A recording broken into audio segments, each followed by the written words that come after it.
Bueno, chicos, vamos a continuar con eh, la parte esta de fuerzas intermoleculares.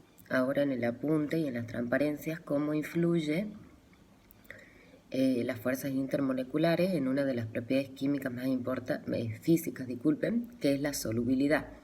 Bien, entonces ahí en el apuntecito a ustedes les dice que, por ejemplo, la nafta no se puede mezclar con el agua, pero por ejemplo sí con el aceite.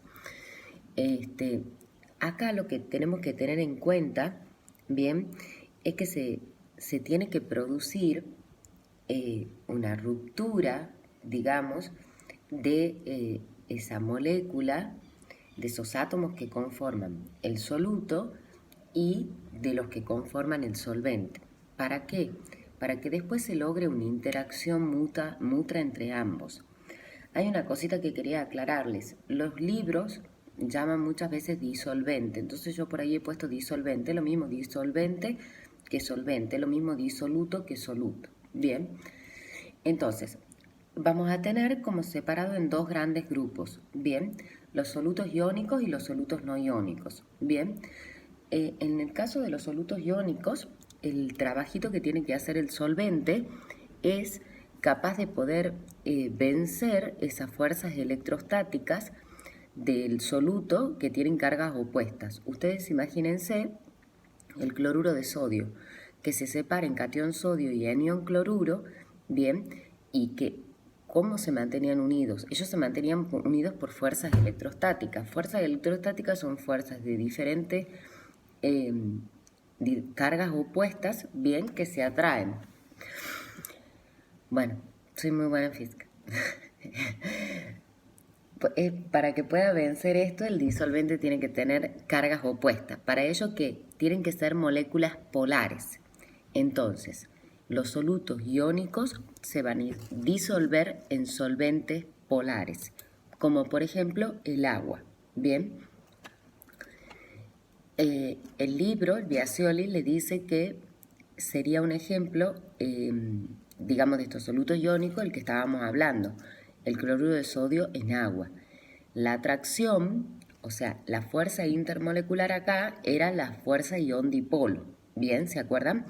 Entonces, yo voy a completar el dibujito que les he dado en la clase pasada, donde a su vez las moléculas de agua también están ahí, digamos, entre ambos iones solvatados por ella, bien, para impedir que el catión sodio con el anión cloruro se vuelvan a combinar formando el cloruro de sodio. Bueno, ¿y ahora qué pasa si tenemos solutos no iónicos? Cuando hablamos de no iónico es porque está unido por unión covalente, ¿bien? De acá, en este caso, la solubilización o solubilidad va a depender de la polarización de la sustancia. ¿Qué significa la polarización? De la capacidad de separación de cargas.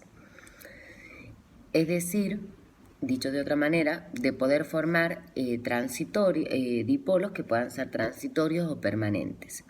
Entonces, los solutos que sean poco polares o apolares se van a disolver en solventes ligeramente polares o no polares. Bien, tengamos en cuenta que los solventes no polares también se dicen orgánicos. Bien, pero hay una cosita. Solventes no polares vienen a ser benceno, tetracloruro de carbono, ciclohexano, éter. Bien, el alcohol etílico también es un solvente no polar. Bien, ¿por qué? Porque es orgánico. Bien, es un solvente orgánico. Bien, ¿por qué? Porque el éter etílico es un compuesto orgánico, pero es un solvente polar. Bien, entonces yo ahí lo tendría que decir, es un solvente, entra ligeramente polar. Bien, ¿se entiende más o menos? Bueno, para que repasemos un poquitito, esto ya lo he dicho miles de veces, la regla de solubilidad dice lo similar disuelve lo similar o lo semejante disuelve lo semejante. Bien, eso quiere decir que moléculas polares se van a disolver en solventes polares, mientras que moléculas apolares se van a disolver en solventes apolares.